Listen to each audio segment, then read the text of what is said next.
के मुख्यमंत्री के जुबान से अगर इसको बाइफरकेट ऐसे सामाजिक बाइफरकेट करके अगर बातें चल रही है तो ये एक अच्छा संकेत नहीं है। सभी के विकास में शायद उनका राज्य सरकार की जो नजरिया है वो स्पष्ट नहीं है।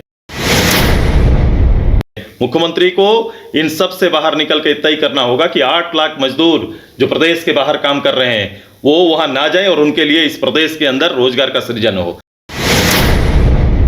ऐसा हो रहा है तो एक नेतृत्व का अभाव, हम कहेंगे कि कहीं ना कहीं नेतृत्व का अभाव है।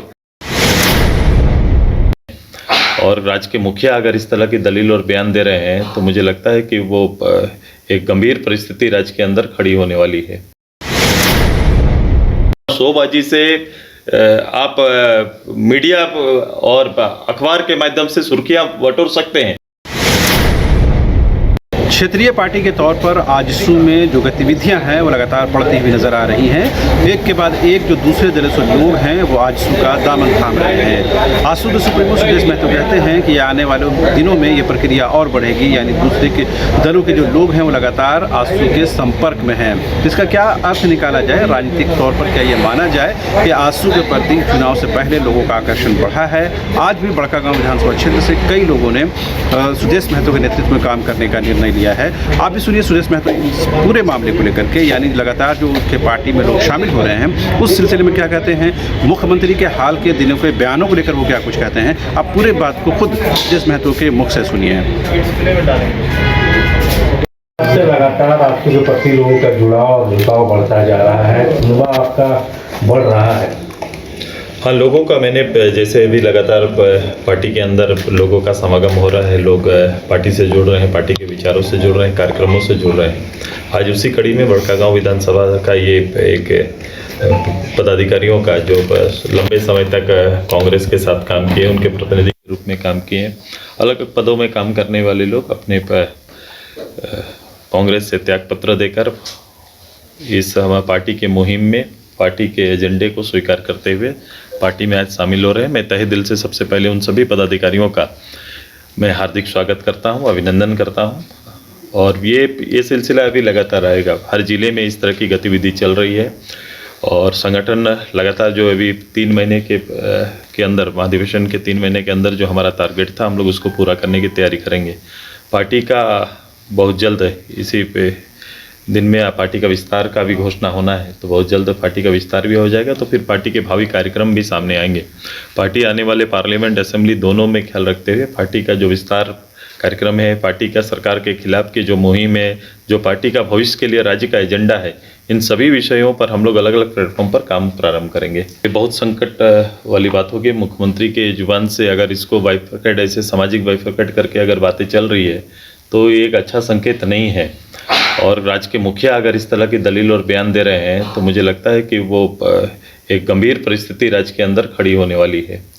और ये ऐसा आज तक नहीं देखा गया। हम लोग प्रत्यक्ष रूप से इतने समय तक राज्य की राजनीति में सक्रिय हैं।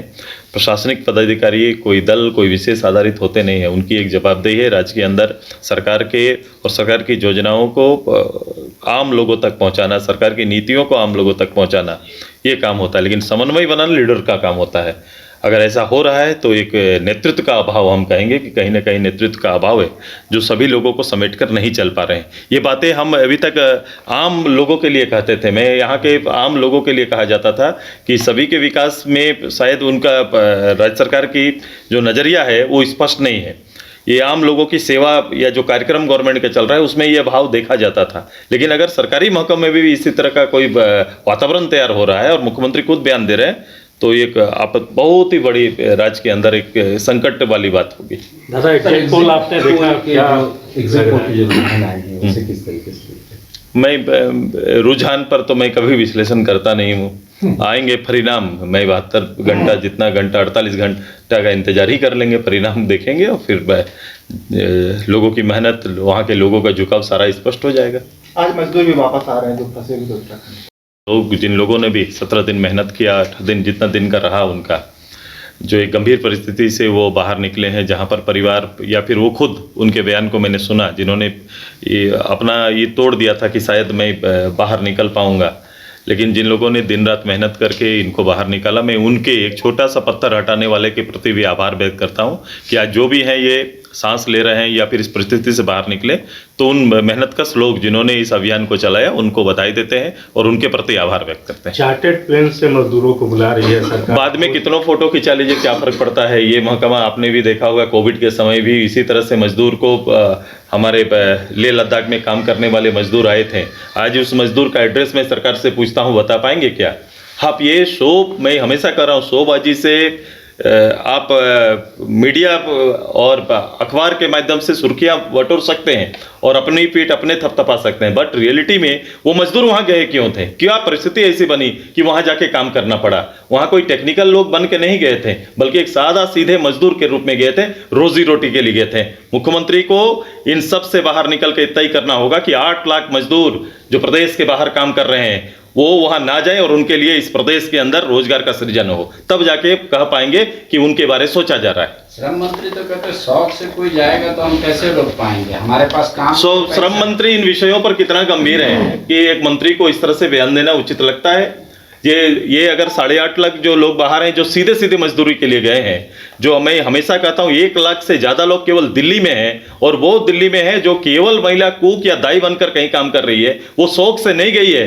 कोई माँ अपनी बेटी को शौक से वहां नहीं भेजा है। उनके लिए गांव में ठहराव, उसके शहर में ठहराव, उसके ब्लॉक में ठहराव का कोई हमारे पास आधार नहीं है। इस कारण ये पलायन हो रहा है, पहले भी और आज भी।